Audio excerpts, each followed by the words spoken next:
What a crazy weekend. Logan Gilbert is hurt, plus Devin Williams and Emmanuel Clase are both out as their team's closer for now. We'll break it all down. Welcome into Fantasy Baseball today on Monday, April 28th. I am Frank Stampfl, joined by Scott White and Chris Towers.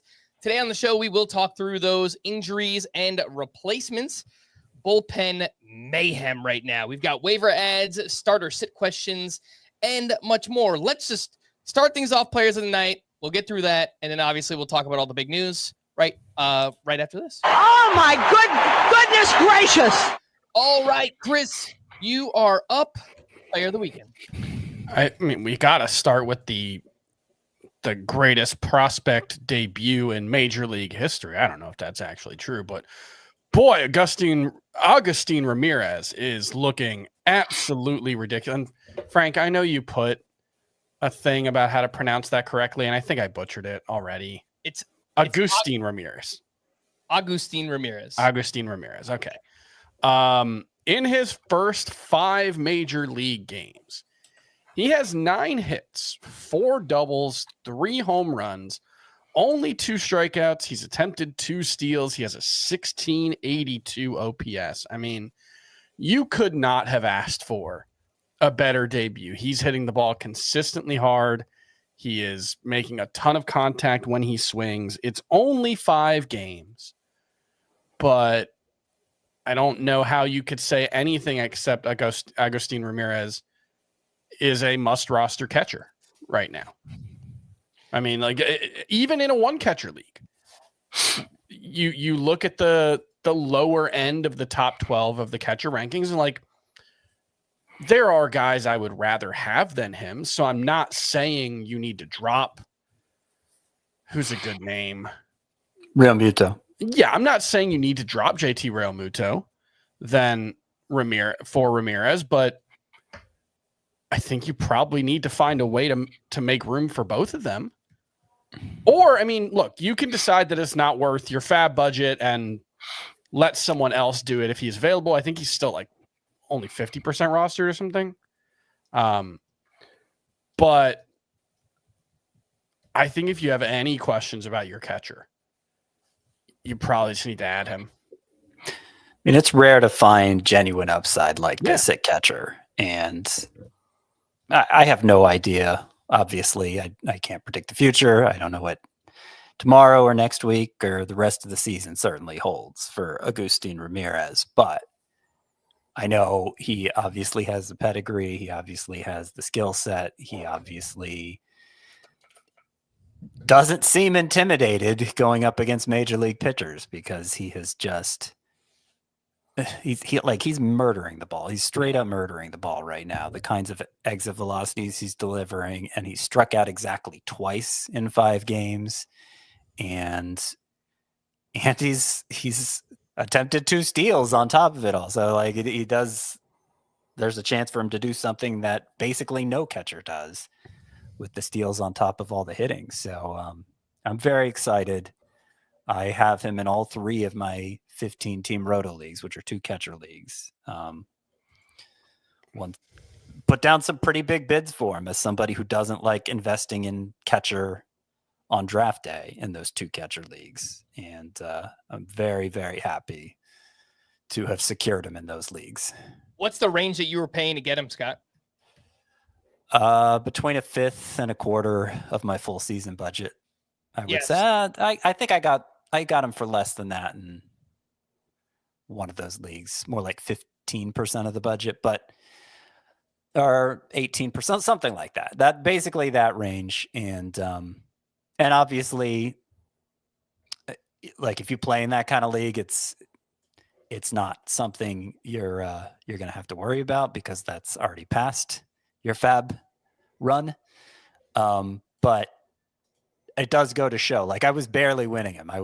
These were some clutch bids I put in. So that is the amount that all of the quote unquote experts were bidding on Agustin Ramirez. Yeah, very similar in my leagues as well. The Great Fantasy Baseball Invitational, that's a 15-team roto with 2 catchers, $1,000 fab budget. Ramirez went for $222. Backup bid was $198. Mm-hmm. And in our beat FBT RotoWire Online Championship. That is a 12-team roto with 2 catchers.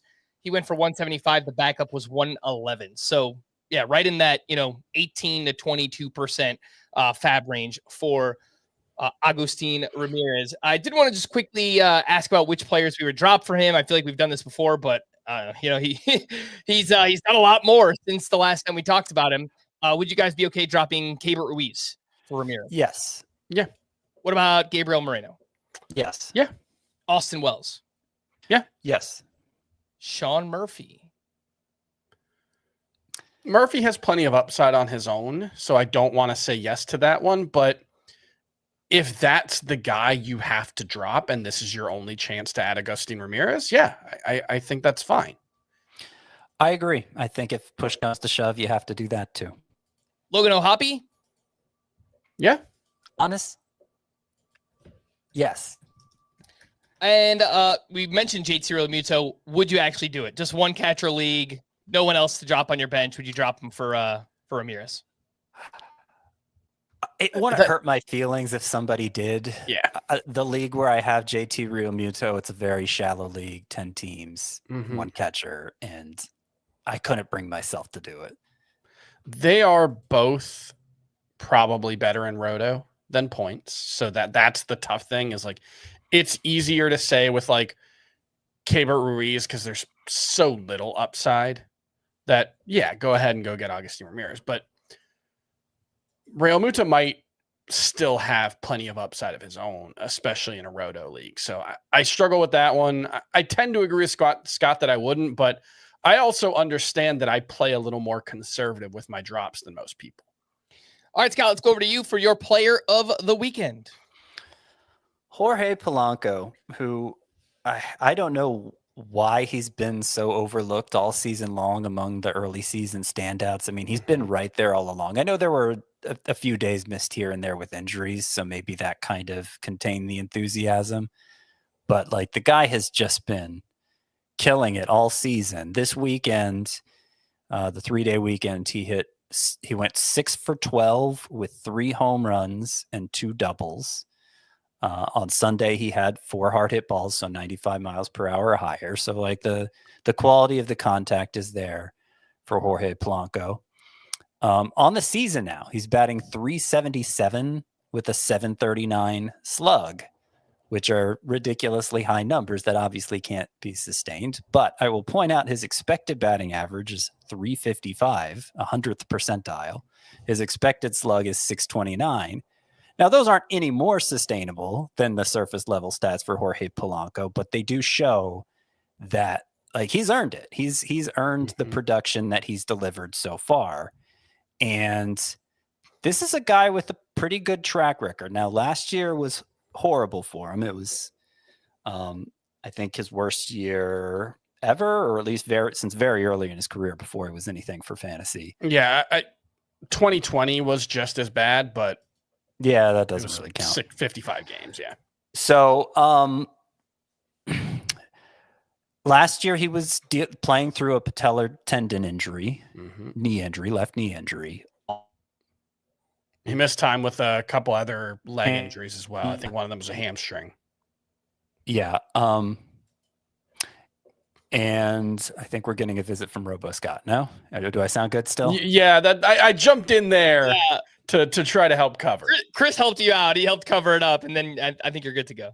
Okay. Hopefully. Always when I'm giving my player of the night. Okay. So Jorge Polanco, you can go back and look.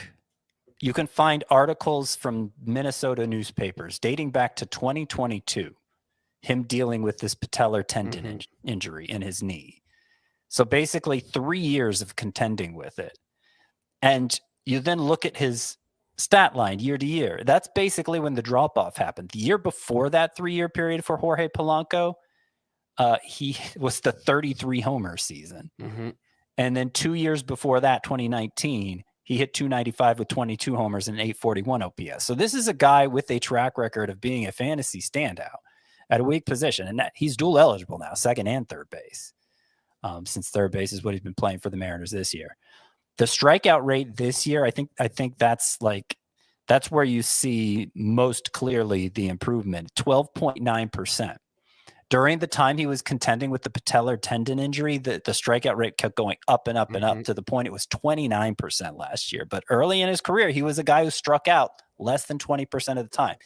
I think this hot start for Jorge Polanco can mostly be explained by him just feeling that much better now that he's had that knee issue addressed surgically.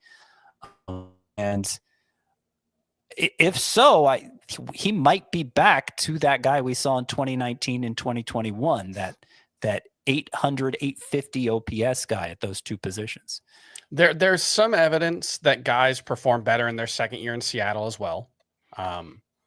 So I think there's probably a confluence of factors, him just not seeing the ball that well, clearly not being 100% healthy. And it's like Scott said, it's not what he's doing right now isn't sustainable.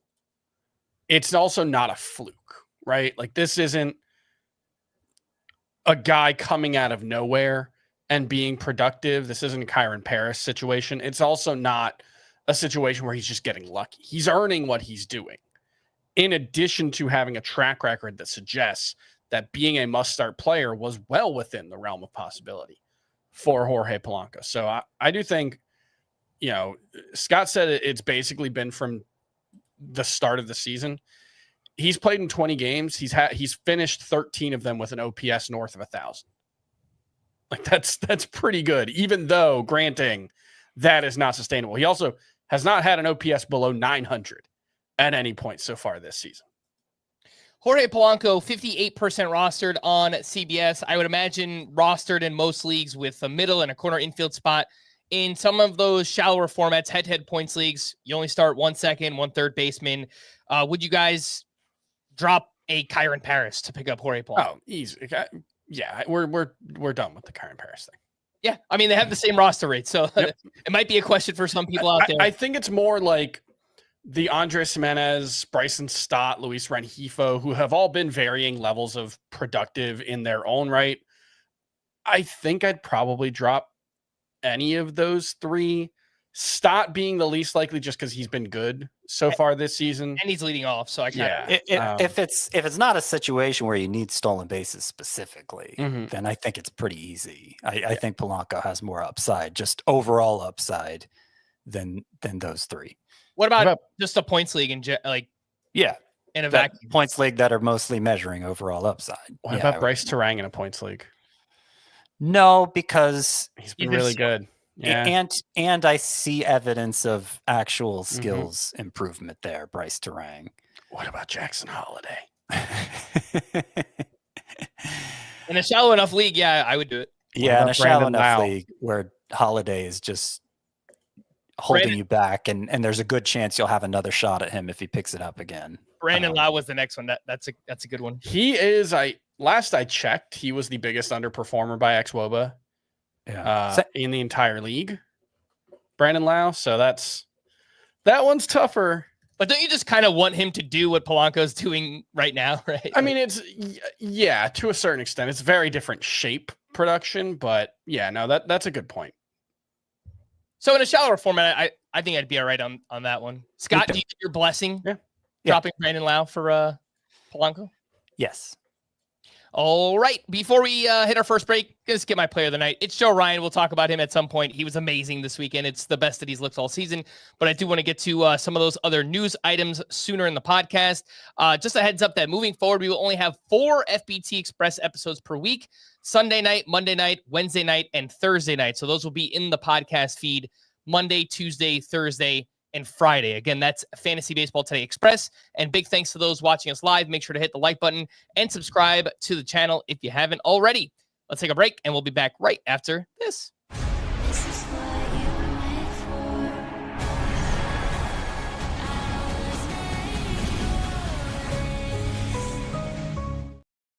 Welcome back in Fantasy Baseball Today. What is going on? Bullpens have been flipped upside down this weekend. It was maybe the craziest that I can remember since working here, just in terms of high-end closers that were removed from their role. Now, that's not set in stone. Things are going to change, obviously, but some really big names here. Devin Williams has been removed from the closer role, quote, for right now. Luke Luke Weaver will get, quote, a lot of the Yankees' save chances moving forward.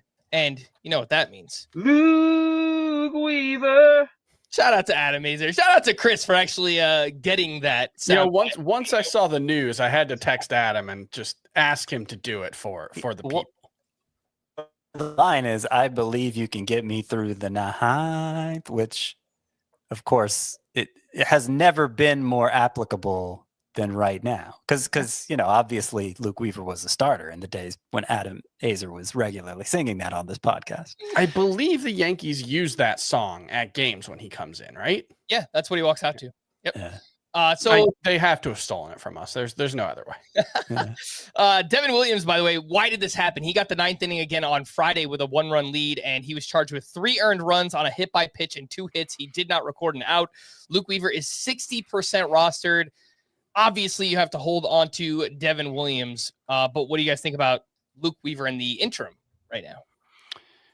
So this one, I think this one may have more life to it than the Cade Smith one, which I'm sure we'll get to, because I think Devin Williams is more off. There's more wrong. There's more going on with Devin Williams than what's going on with Emmanuel Clase. And plus, I mean, Luke Weaver has a history of closing quite successfully for the Yankees, especially when you're including the postseason. And he's off to a great start this year. Only 3 hits allowed. I still think I still think the likeliest scenario is it's a short-term switch just to get Devin Williams right. But I have a little less confident Devin Williams and Devin Williams turning things around quickly than I do in Emmanuel Clase, because that airbender changeup of his just isn't working right. And he's not going to be successful, Devin Williams, unless he can fix that. Yeah, he cannot throw strikes right now. The whiffs are way down for Devin Williams. He's giving up a lot more hard contact this season as well. So pretty much any way that you look at it, it's been a disaster thus far for Devin Williams. What about the Guardians? Manager Stephen Vogt said Emmanuel Clase will be used in lower leverage situations until he's, quote, back on track. And Clase pitched the 8th inning on Saturday with Cade Smith picking up his 3rd save of the week. Cade Smith, awesome season last year. He's been really good so far this season as well. 129 ERA, 107 whip, over a strikeout per inning. Cade Smith is 45% rostered. Chris, what's your feel on the Guardians bullpen right now? I think in both of these instances, if you need saves in the short term, add those guys. I don't think anything about how you view Devin Williams or Emmanuel Clase in the long run should change significantly. And they are definite holds in all formats. Right? Absolutely. And this, because we went through, if I'm remembering correctly, we went through this with Edwin Diaz last year, right? Yeah, he get removed from the closer's role for a couple of weeks. Yeah, he did. It could be one outing for both of them, right? It could be that there's just some kind of mechanical flaw that the teams haven't been able to identify, and they get it going, and these Devin Williams and Emmanuel Clase are both fine. That's what I was going to say for Clase. I mean, the fact that his first appearance after the demotion was a perfect inning with 2 strikeouts.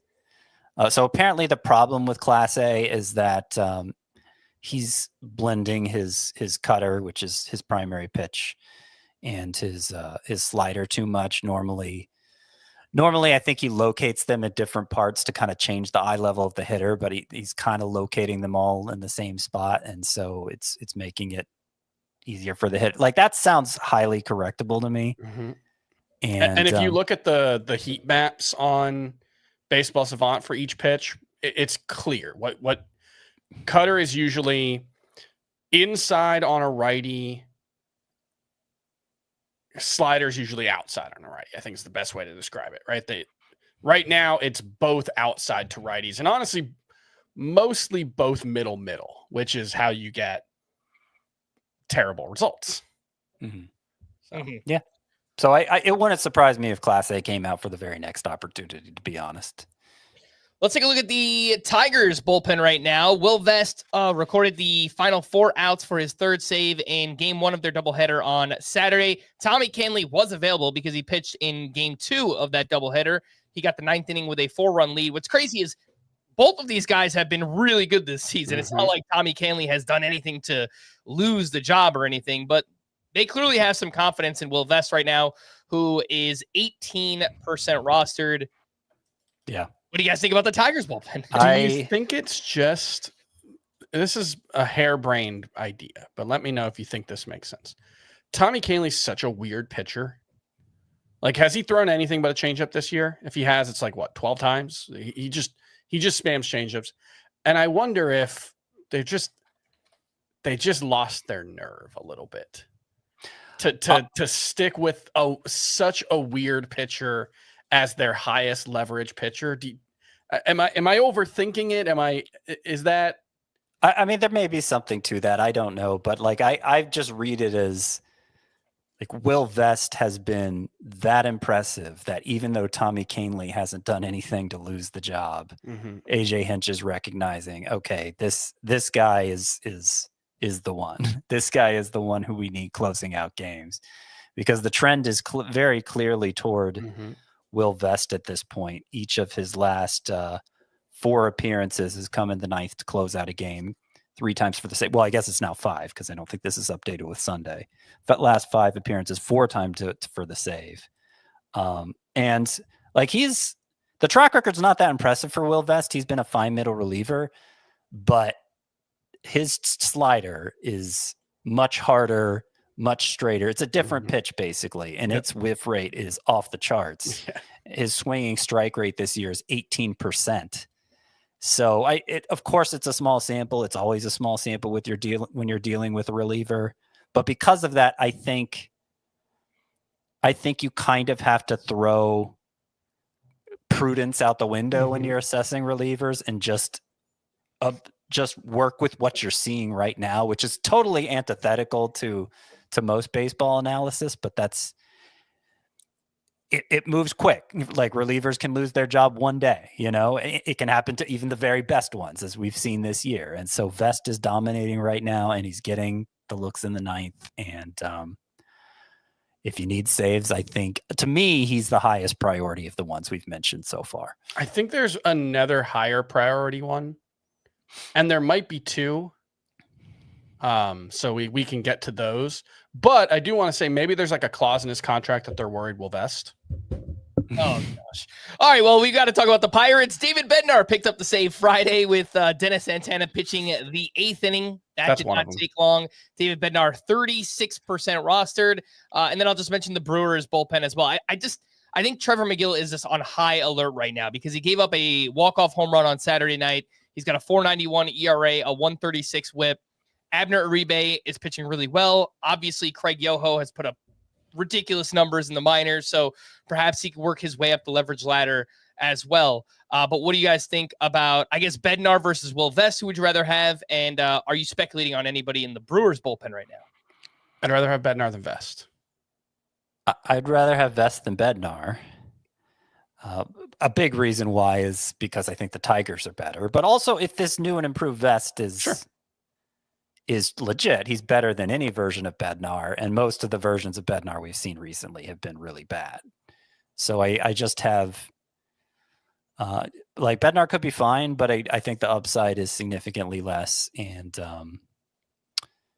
yeah, I mean, there's an outcome where he just gets sent back to the minors, I think that's all fair. The only thing is just the Tigers have already seemingly changed their closer from a successful one to another one on the roster without like that guy losing the job. And so my hunch is that it's just going to be a headache all season, especially because as good as Vest has been, I think he's just decent. Maybe the slider's a game changer and that changes it, but my hunch is that all of these guys are kind of samey. Whereas if David Bednar is right, and maybe there's just no version of David Bednar that's this guy anymore, but if he's who he was before last season, I think he is so far and away clearly the best pitcher in Pittsburgh's bullpen, that I think he runs away with it. I don't think there's any question who the closer is. So if I'm looking long term, that's the way I would lean. But the point about Detroit being a better team, that's a fair one. Yeah, no, that's and your points are fair too. I mean, Hinch is known to be non-committal with his bullpen roles, as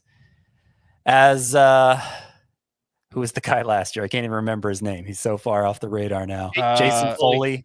Jason Foley can attest, and now Tommy Kahnle can attest. It's just hard to get a read for what his AJ hunch will be. Damn, oh my gosh. I blew it. Come on, Chris. You're on a roll today, Chris. Yeah. No, I do think Bednar's absolutely worth picking up if you need saves, but I would put him because he looked great in his minor league stint and has looked fine since returning to the majors and now appears to be the closer again for now. But I do think Vest has the potential to be a more exciting, more impactful closer. Also, just put out a low dollar bet on Porter Hodge. Ryan Presley hasn't pitched in a week. He pitched here on Sunday night. Oh, he did pitch on Sunday? Okay. That was the first time he pitched in a week. I think if that becomes just a heads up who's better, I think Hodge runs away with it at this point. So sorry. That was the other one I wanted to mention. Gotcha. Are you guys speculating on anyone in the Brewers bullpen right now? I think that's the lowest priority. Yeah, I don't think. I think Tyler McGill, like the main problem for him is Trevor McGill. Yeah, sorry, wrong McGill.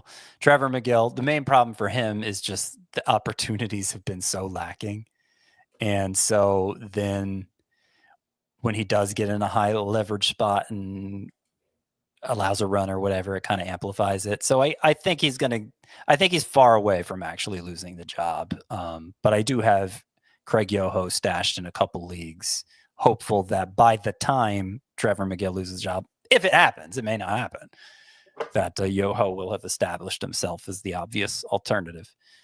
If you guys are if you're just in need of saves, how would you rank Bednar, Vest, Cade Smith, Luke Weaver, and I'll throw Camilo Doval in this mix as well.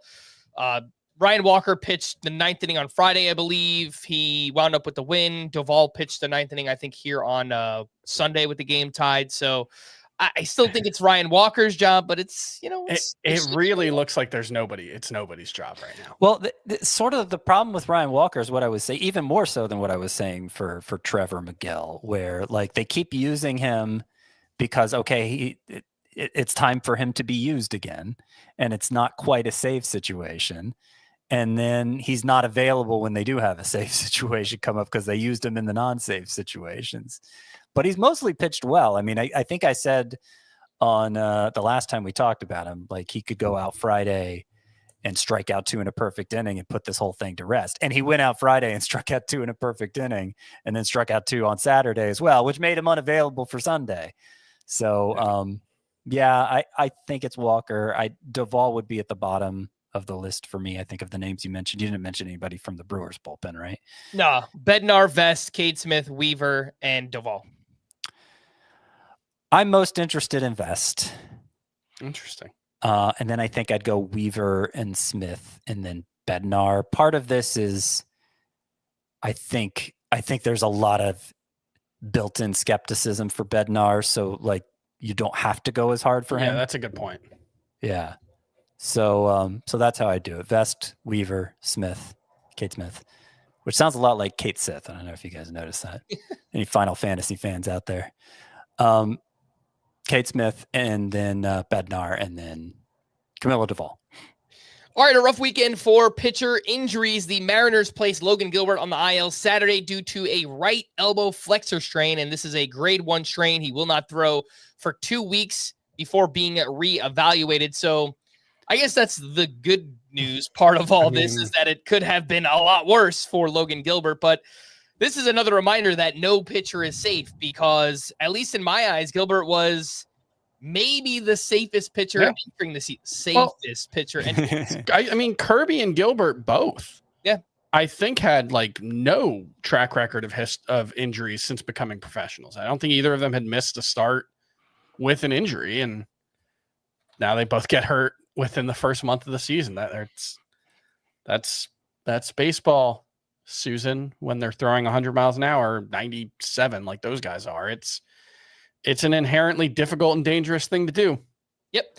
Tyler Glasnow also left his start early on Sunday with right shoulder discomfort, and it sounds like he will also land on the IL. That has not happened for sure yet, but it sounds like that is the way that it is trending.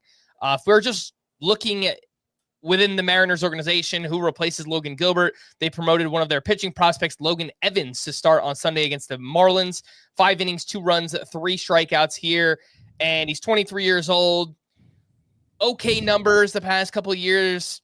Nothing that really blows you away. Any deep league interest in Logan Evans? Yeah, I mean, I think you kind of see it in the start. It's a start versus the Marlins in T-Mobile Park. He got 4 whiffs.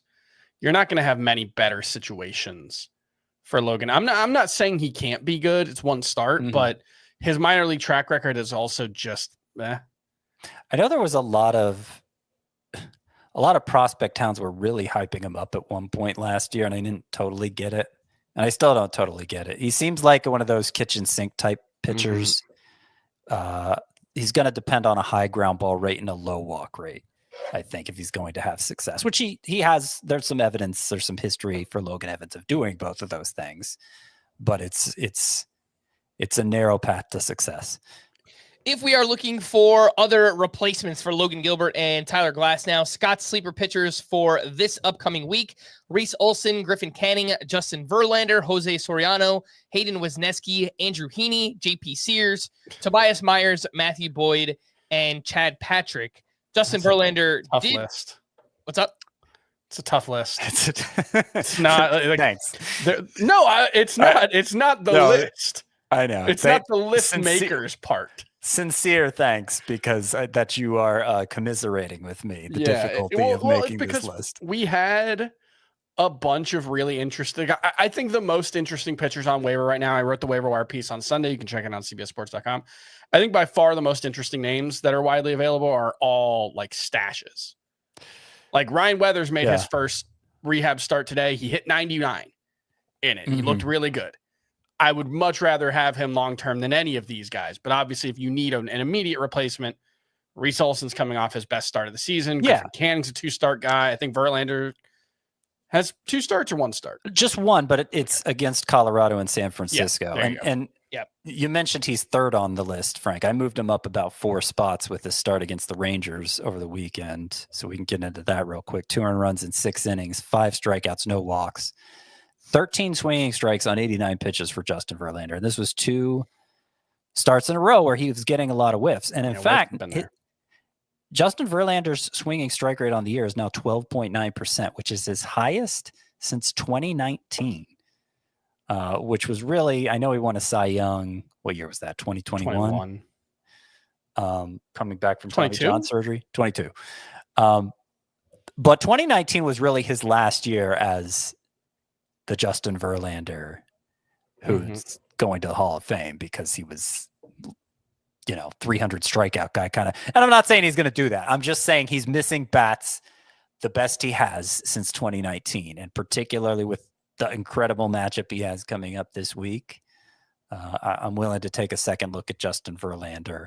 So, if we're not just looking a week at a time here, I would say Reese Olson and Justin Verlander are the most exciting from that list, leaving out Griffin Canning.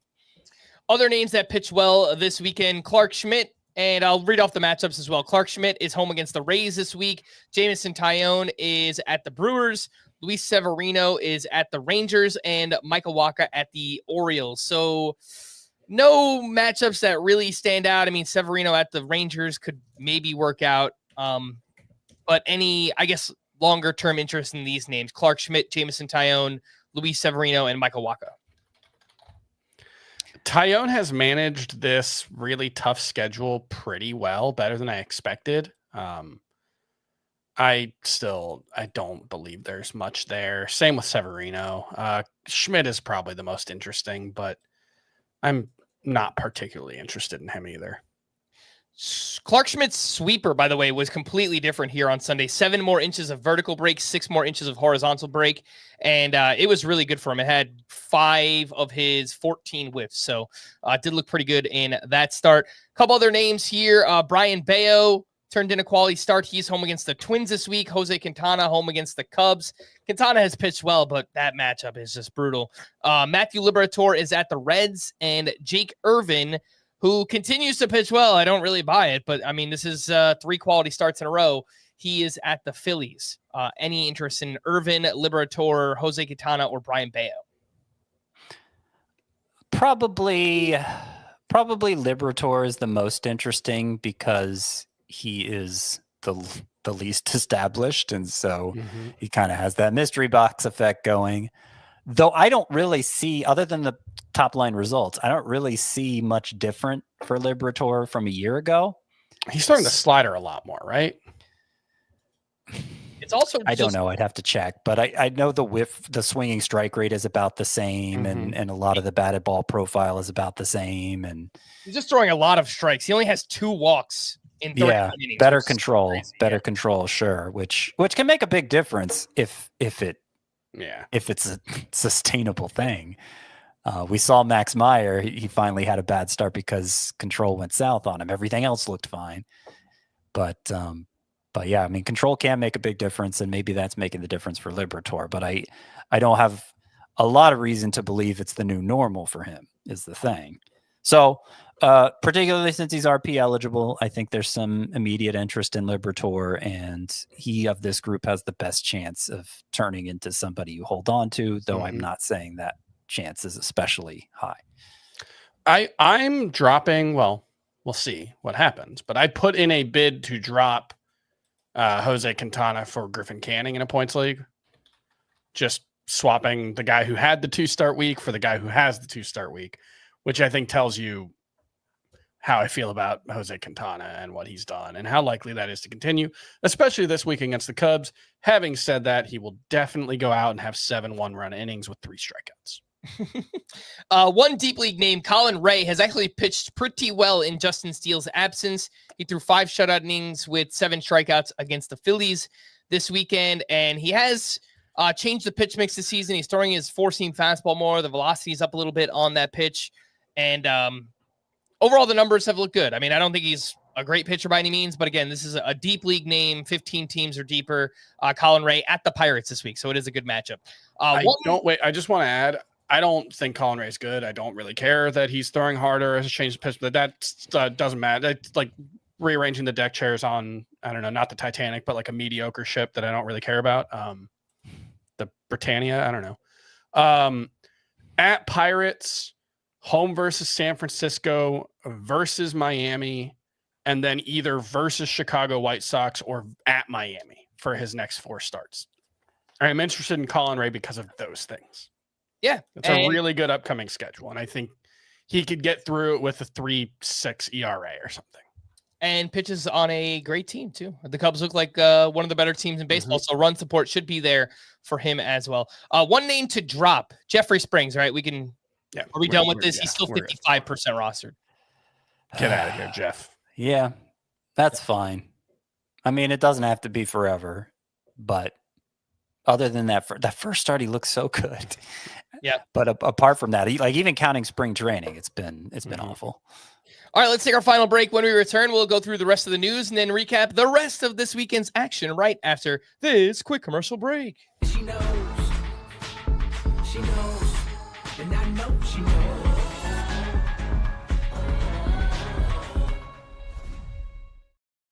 Welcome back in Fantasy Baseball today. Other news and notes from the weekend. Cole Ragans was diagnosed with a mild left groin strain on Friday. He was not placed on the IL, which I think means he's going to start this week. So what do you guys do? Start or sit Cole Ragans against the Rays? I would sit him if I can. Obviously, if you don't have a better option, that's fine. But he looked really bad against Colorado. His velocity was down, 2-3 miles per hour. I wouldn't not that much. It was like 1. But yeah, I would also sit him because I don't think they've ruled out putting him on the IL. They just wanted to see how he responded to treatment after 3 days first. So we may find out tomorrow he's going on the IL. I would lean against starting Ragans. Some good pitching news. George Kirby will throw live batting practice on Monday. He has missed the start of the season with right shoulder inflammation, but is working his way back. Luke Keeschel, this stinks, suffered a fractured forearm after getting hit by a pitch on Friday. He looked great before this injury, 368 batting average, 5 steals. And for people that just spent Big Fab last week, we did that in our NFBC team that we're sharing together. So obviously that sucks for Luke Keeschel. If you lost him, Jorge Polanco, pretty clear replacement there in a shallower league if you need second base. An MRI on Blake Snell's left shoulder revealed no new findings. He received an injection to help treat the inflammation. Tyler O'Neill went on the IL with neck soreness. Dylan Carlson was recalled by the Orioles. Ketel Marte hit a pair of home runs and played 3 innings in the field in an extended spring training game on Saturday. He is traveling with the D-backs on their 6-game road trip and sounds like he is targeting to return next weekend. Ryan Presley, as we mentioned earlier, did return here on Sunday. He's been dealing with a knee injury. He pitched a 9th inning against the Phillies with the game tied. He gave up a walk, but got out of it. He also allowed 3 hard hits in this game, but it's kind of just who Ryan Presley is at this point. The Rays transferred Shane McClanahan to the 60-day IL on Saturday. He is out with an inflamed nerve in his left triceps, and we really haven't heard much about it. Jordan Westburg out of the lineup Sunday due to hamstring soreness. He's also been struggling. Do you guys start or sit Jordan Westburg this week? I think you got an excuse to sit him if you have an alternative. I mean, pick up Jorge Polanco if you can and start him over Westburg. Yeah, Don't drop Westburg for Polanco. I have one league where I haven't been able to get Christian Campbell in the lineup yet.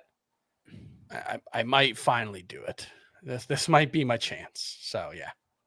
Adley Rutschman was out of the lineup Sunday due to right hand soreness. He suffered the injury while blocking a ball behind the plate, and he's also been slumping to start the season. Do you guys start or sit Adley Rutschman this week?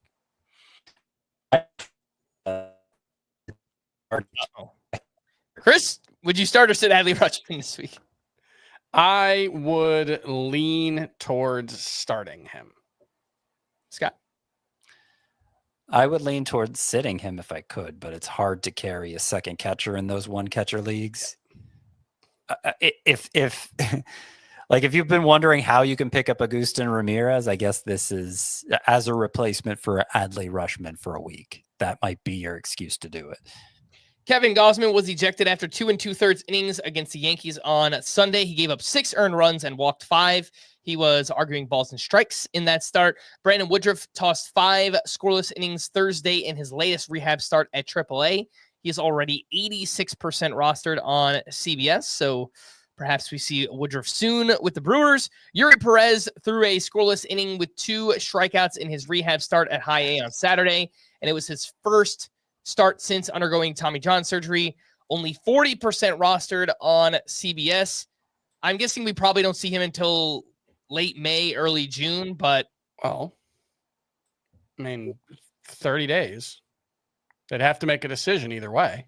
Yeah, because he's on the 40-man roster. He's not optioned to AAA, so I guess they could just choose to keep him in the minors a little bit longer if they wanted to, right? They would have to option him, yeah. Or there have been instances where they've just stopped a rehab assignment and then started it again later, right?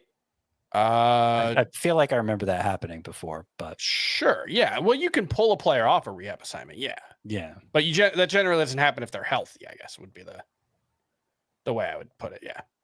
Tristan Casas has sat out 2 straight against a left-handed pitcher, and that has kind of changed quickly here. Alex Cora expressed confidence that Casas would be an everyday player way back in spring training, but has not been playing against lefties recently. No, hasn't at all. Hasn't started against the left-hander all year. Managers lie. Who would have thunk it? So, Tristan Casas or Jonathan Aranda, based in light of this. I will note really that both started against a single lefty. That's what I didn't confirm. Yeah, that's what I read. True. Yeah, he has not. I will note that Aranda and Ben Rice are both have both seen their numbers come down lately. They both had a bad week. So I guess that's, it's kind of it's kind of a question that doesn't need to be asked anymore because they're also rostered. But if for some reason it applies in your league, that might be reason to I don't know. I don't care anymore. Casas or Ronda. You know what's funny? Whichever one you want. It's only 9 plate appearances, so it doesn't matter. He hasn't struck out, and he's 5 for 8 against lefties. Tristan Casas has, I mean. Yeah, maybe they should play him against lefties. Yeah. I don't know. Who are they playing? Like Rob Refsnyder or Romy Gonzalez instead? It's Rob Refsnyder, I think, plays and has big games like every 4 days. And it's always one of those things where I'm looking at the box score and I'm like, man, Rob Refsnyder had a big game. And it's just still Rob Refsnyder, you know? Yep. Others who went to the IL this weekend, JT Ginn with right elbow inflammation and Garrett Mitchell with a left oblique strain. Waiver wire hitters from the weekend. Noelvi Marte continues to impress. He had 3 hits on Friday. He homered on Saturday and then 2 for 4 with 2 steals on Sunday. He is batting .349. OPS is over 1,000. He has started 7 straight. Noelvi Marte, 55% rostered, guys. Should that number be closer to 100%? I think so. I mean, this was one of the top breakout picks heading into last season, and obviously it got derailed by the PED suspension, and he looked terrible afterward, majors and minors, but he was a top prospect from the time he was 17 years old. He is obviously capable of hitting the ball extremely hard. Hit a home run over the weekend, 116.7 miles per hour. I believe that was over the weekend. He steals bases. When he's going well, he makes contact at a high rate. We didn't see that last year, but that appears to be back. And the opening is there for him to just take this job and run with it. So I think better late than never for Noelvi Marte, but you gotta pick him up now to see where it goes, because you won't get a chance if it does go somewhere beyond now. This is the last chance. Even if you don't believe in him, this is the last chance that you're going to have to add Noelvi Marte, unless he collapses, in which case it doesn't matter. But I think he should be one of the top priorities this week for sure. Would you guys rather add Marte or Jorge Polanco, who has third base eligibility as well? Marte, in part because I think the upside's higher, in part because I think there's just going to continue to be less interest than there should be in Jorge Polanco. Like Marte wasn't fantasy relevant 8 days ago. And he's already rostered in more leagues than Jorge Polanco. I think that tells the whole story. Like the upside is clearly higher for Marte because I think he has early round upside, and Polanco's never been an early round guy. But I think Polanco needs to be rostered everywhere, and there's a much better chance that he's going to remain useful all season. So that's a tough one. I guess it kind of depends on whether you're speculating on a bench guy or you have like an obvious glaring hole at second base or third base that you need filling. For me, I think it's just one of these guys might be available next week if you don't add him right now, and it's not Marte. Whether it should be the case or not, I think we kind of agree on that. But sorry, my lights just flickered. But I think if you don't add Polanco and Marte this week, Marte's definitely getting picked up. Polanco may not. Let's talk about Austin Hayes, who had a nice weekend in Coors Field, 2 for 4 with a double dong on Saturday. He also had 2 hits on Friday, and he's played 12 games, hitting .375, 5 homers, OPS over 1,100, 62% rostered is Austin Hayes. Same question. Kind of feels like this should be closer to 100% rostered. I think so. Yeah, I guess in 3 outfielder leagues, but he was consistently an above average hitter every year before last year. And then last year he dealt with a kidney infection. I believe, after joining the Phillies. Now he's playing in the best home park of his career. So yeah, I think Austin Hayes could be he was a 110-ish WRC plus guy in Baltimore.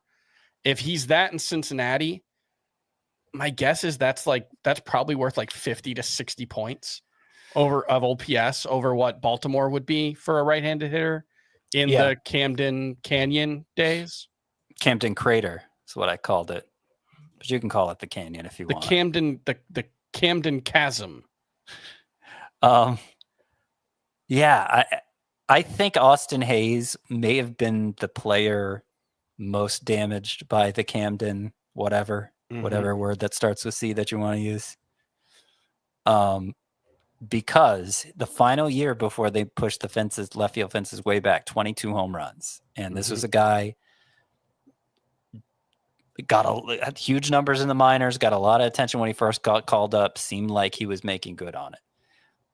Then they pushed the fences back, and he was pretty blah after that. And unlike the other two we've hyped up for this reason, Ryan Mountcastle and Jordan Westbrook, the power is fringier for Hayes. He doesn't hit the ball as hard as them. So he needs, like, he can't overcome that deep fence to any degree. Well, now he's at the opposite end of the spectrum in Cincinnati with the most homer-friendly ballpark. And, you know, we thought maybe we were getting a taste of this last season when he got traded to Philadelphia, but we know now the kidney infection messed him up. So far, I mean, the proof is in the pudding. He's got an environment that's suited for a skill set, and Austin Hayes is delivering on it. So I would say he, like Jorge Polanco, is one of the most overlooked players in fantasy right now. Chandler Simpson is living up to expectations thus far. He went 3 for 4 with a steal on Sunday, his first 7 games, batting .400, 3 steals, .888 OPS. He is 59% rostered. That probably covers all category leagues. But do you guys think Chandler Simpson should be added in points leagues as well? I don't think we're there yet. He has done what he's supposed to do, hit safely in every game, batted leadoff sometimes. He's not hitting the ball very hard at all, but you don't expect him to. You gotta, he seems to understand how he needs to impact the ball to turn it into hits and be a successful hitter, but that's not the sort of skill set that we see work in the majors very often. And you got to get it just right, I think, to have points league value. You got to have a ton of steals, and you can't be out of the lineup ever. It helps to hit at the top of the lineup. Yeah. So I think those things still need to be, well, everything still needs to be proven for Simpson, but especially those things that are going to make him useful in points leagues as well. Other outfielders that had big weekends, they could be available in, I would imagine, most 5 outfielder leagues. Jordan Beck, Trevor Larnach, Andrew McCutchen, Andy Pages, Alex Verdugo.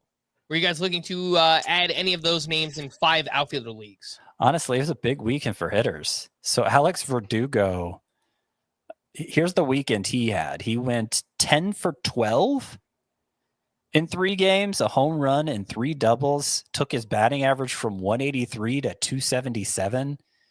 Like we're that early in the season still where a weekend can make that. Like suddenly Andy Pages' slash line looks great all of a sudden. And he's in the Dodgers lineup. He did have 4 hard hit balls Sunday, 95 miles per hour or more. The overall exit velocity is still a bit lacking, but we know from his minor league days that the power is there. So I think in 5 outfielder leagues, if you gave up on Pages, you need to buy in again. I don't know. I think I would give the edge to Jordan Beck. Yeah. Because he didn't do much Saturday or Sunday, but with the 2-homer game Friday, that was what was it, like 5 homers in 3 games or something like that? Yeah. Was that it exactly? Yep. And like anytime a player with some pedigree, I feel like I'm using that word a lot lately. Some pedigree, obviously he was a good prospect, Jordan Beck. That's what that word means. Anytime a player with that has a stretch where he's that hot, you have to, in an environment where you have to act quickly on emerging waiver wire pickups, you just have to act and ask questions later. I mean, I think there's a lot of reasons for skepticism with Beck still. He strikes out at a crazy high rate, but you take the shot on him now just in case this is the start of the breakout. And as long as you're not blowing out your entire fab budget for him or, messing it up in a great way, you just see where it goes because it might click. Especially in comparison to the other outfielders here. Like, do you really think there's much chance you're going to regret not adding Andrew McCutchen, Trevor Larnach, or Alex Verdugo? I think it's extremely maybe Verdugo, but even then, what's the good Alex Verdugo season? Like 270, 16 homers, 6 steals. Like there's just not very much upside there. Yeah, I mean, for however long he bats lineup, the runs could be high. For however long he bats leadoff, but we know Ronald Acuna will be back in less than a month, or at least he should be. Yeah, So, he's the one where you could see it, but even then, I don't think you're likely at all to regret passing on Alex Verdugo. he was third in my waiver priorities in the 5 outfielder leagues, and I would say all of these guys just 5 outfielder leagues. Beck, Pajes, and then Verdugo was a distant third, more to meet an immediate need.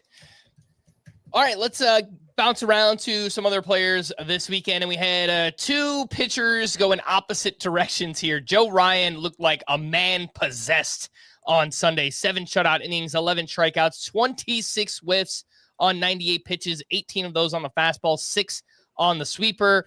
Velocity was up a little bit here on the fastball, and that pitch in particular was just incredible for Joe Ryan. And Dylan Cease, who is off to quite a bad start. 4 1/3 innings, 3 runs allowed, 4 walks, 6 strikeouts here. It's a 5.76 ERA, 162 whip.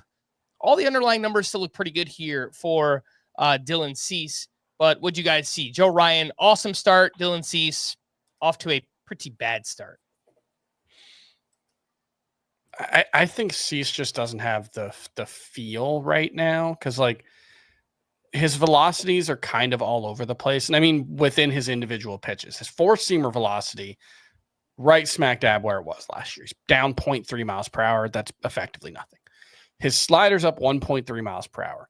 His knuckle curve is down 1.7 miles per hour. So that tells me that it's a feel thing more than anything. And I think this is just normal Dylan Cease variance. And if you don't want to ride the Dylan Cease ride, I totally get it. I never want him on my teams. I never want Blake Snell on my teams. These are pitchers I don't really enjoy. But you got to know that going in, that there's going to be stretches like this. And I don't think there's a ton to even get into with Dylan Cease. And then with Joe Ryan. I mean, the only thing I would say for Dylan Cease is, I mean, everything under the hood looks normal enough that he seems like a clear buy low. Yeah, no, I agree with that. If the person who has him is panicking.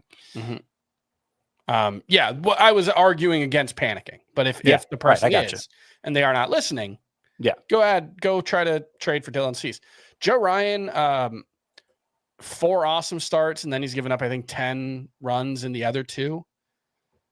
Most of the damage against him this season has come on his 2 least used pitches. I believe that's the slider and the sinker. Everything else has an xWOBA below 292.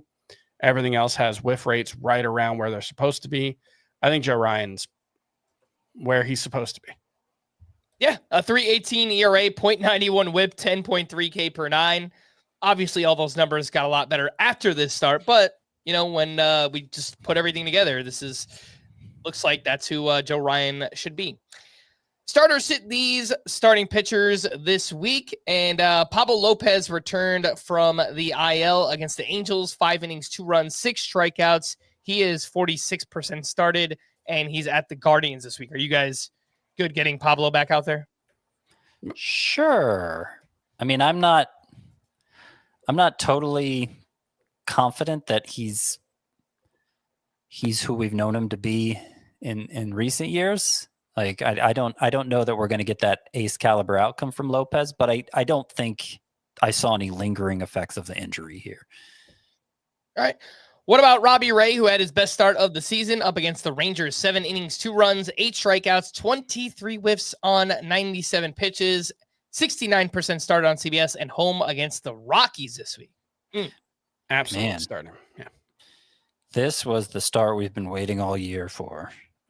Changeup looked great. Yeah.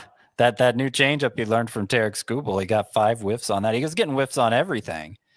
And I think, get back to the point I made earlier in the show about how big of a difference control makes. I think that was the biggest difference here for Robbie Ray.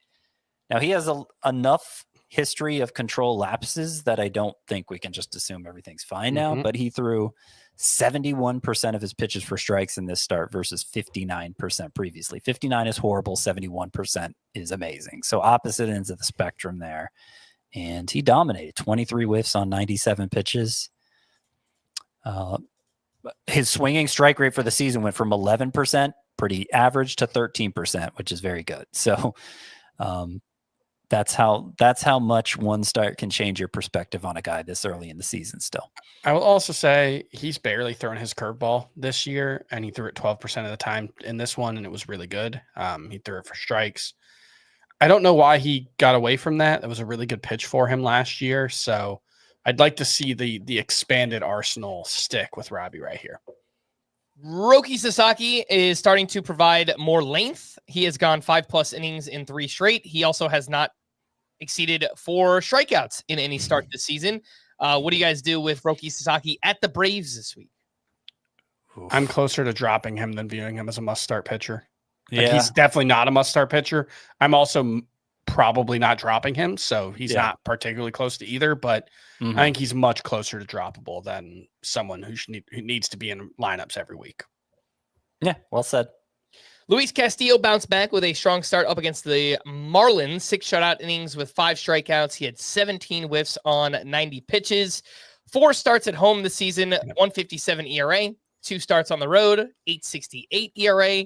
Luis Castillo at the Rangers this week. I'd probably still start him, but yeah. Probably still start him, but he does seem like a pitcher on the decline. 11.7% swinging strike rate now, which is similar to last year, but 2 years ago it was 14.6%. I don't think that version of Luis Castillo is coming back. Walker Buehler over his last 4 starts has a 2.59 ERA and a 1.07 WHIP, and he is home against the Twins this week. What do you guys think? So probably sit, like if you're even rostering him, he's reinventing himself this year pretty clearly, and it's working so far. Like in his last 4 starts, Walker Buehler has a 2.59 ERA, 1.07 WHIP, 8.1 K per 9. And what he's done during that time is he started throwing 6 pitches, 10% or more. So he's going with the kitchen sink approach. And weak contact, 86th percentile average exit velocity for him. It looks like he's trying to be Seth Lugo, basically. At least for 4 starts, it's worked for Walker Buehler. I'm skeptical that somebody can just snap their fingers and become Seth Lugo, but it's at least worth keeping an eye on. Mitchell Parker turned back into a pumpkin here on Sunday against the Mets. 5 innings, 7 runs, 6 of those earned, 5 walks to 0 strikeouts. I have him in starter sit because he's 76% roster, but I don't know. You guys might want to drop him. This is the problem with the I don't know how he's doing it, but he's doing it. He's hot right now. Is yeah, but that can end really quickly when you're talking about these marginal type of players. And if they're still in your lineup when it ends, you can get 12 hits and 6 earned runs in 5 innings. That's always, there's a reason why, yes, I understand Mitchell Parker was pitching well. I'm not even going to say he was just getting good results. He was pitching well. He was executing his pitches well, really good command, all that stuff. The problem is the underlying skill set just wasn't strong enough to sustain it. The underlying skill set, we saw it in the second half. He just fell apart. This is why I'm always skeptical to suggest these guys even as streamers, because when it goes wrong, it can go really wrong. So that sounds like a bench. Is That's a drop. I never put a bid in for Mitchell Parker. Yeah. I actually might have in 1 points league. Yeah. All right. What about Jack Leiter, who struggled in his return from the IL? He was at the Giants, and he had 4 walks to 3 strikeouts, only threw 55% of his pitches for strikes. I really hope that this time on the IL didn't kind of disrupt this flow that he was in, because it looked like he got off to a nice start. He's still 82% roster, 23% started. Home against the Mariners this week. I think it's a pretty clear just sit for now, but yeah, you guys holding Jack Leiter? I would say given the state of starting pitching on the waiver wire right now, I mean, that uninspiring list of sleeper pitchers for next week that we talked about earlier, I think you'll hold on to Jack Leiter for now. Another start or two like this, obviously, we're talking about dropping him, but not yet.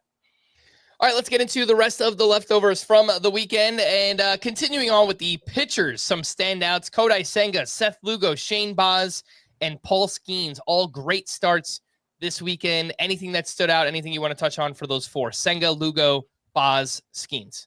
So Baz is weird. What he's doing is really weird right now.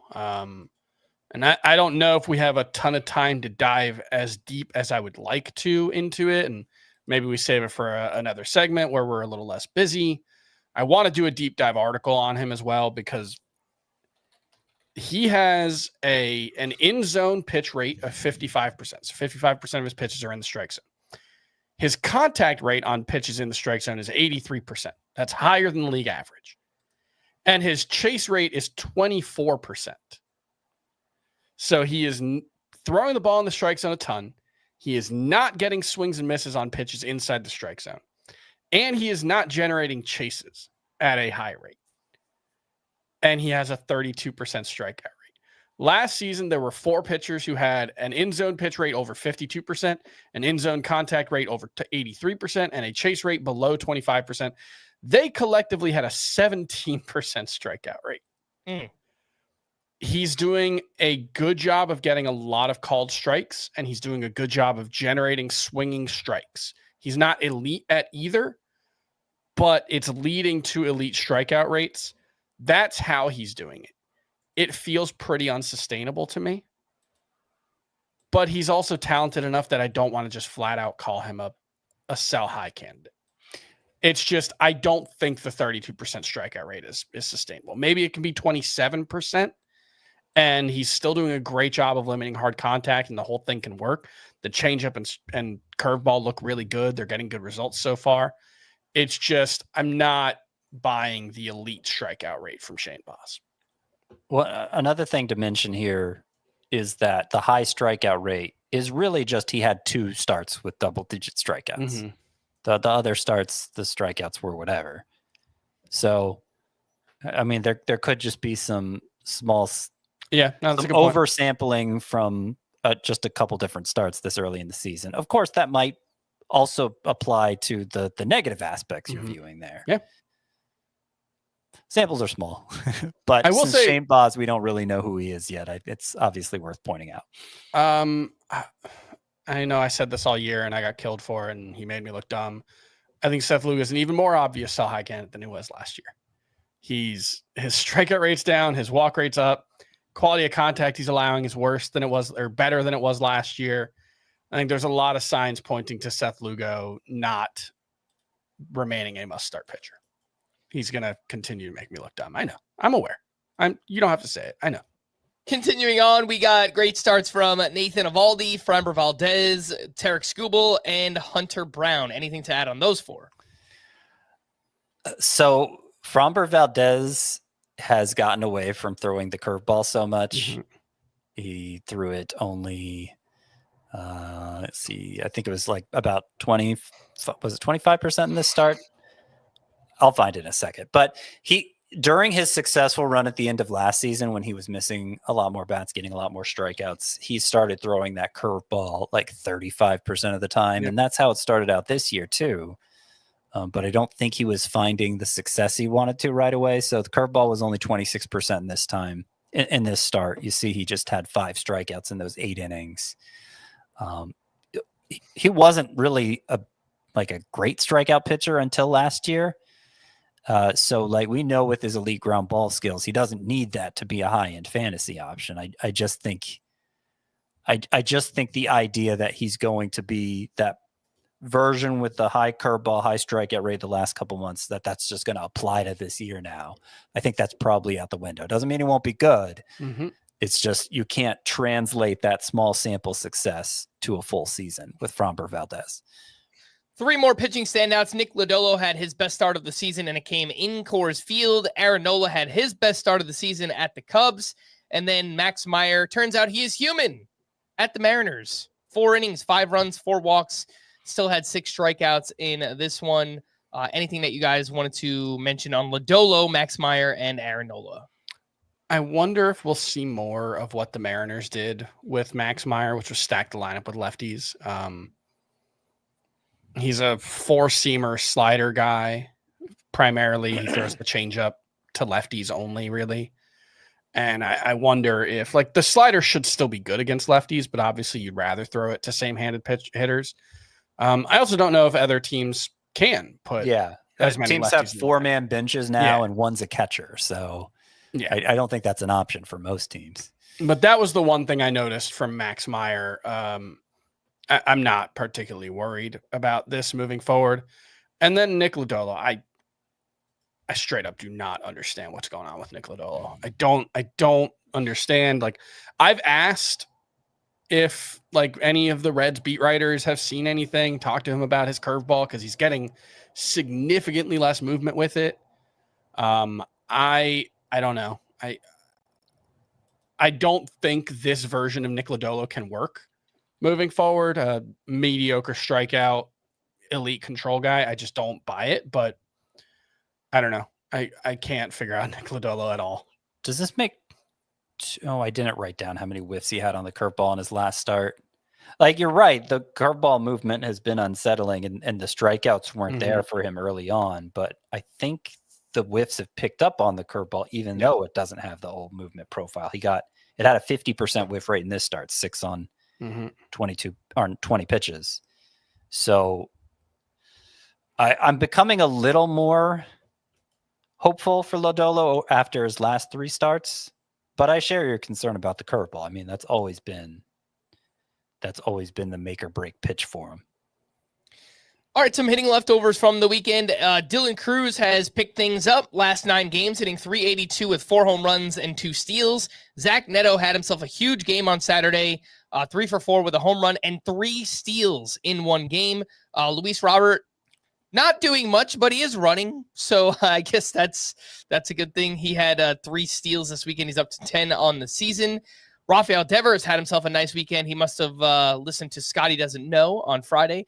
5 hits, 2 homers, 5 runs, 3 RBI for Devers this weekend. Jarren Duran, 7 hits and 2 steals. And then Geraldo Perdomo had another huge game on Sunday, 1 for 4 with a sock and 2 shoes. He is up to 4 homers, 6 steals, 376 on base percentage for Perdomo.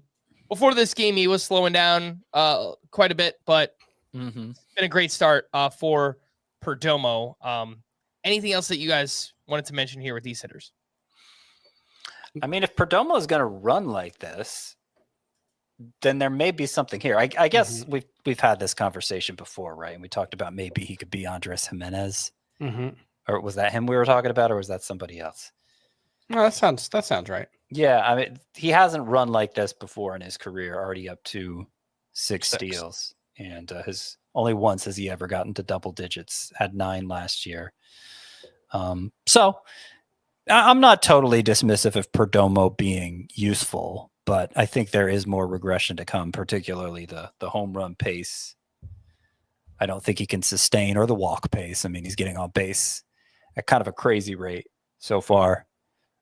So that's what I'd say about him. And Dylan Cruz, I just looked up. So it's actually a 12-game stretch.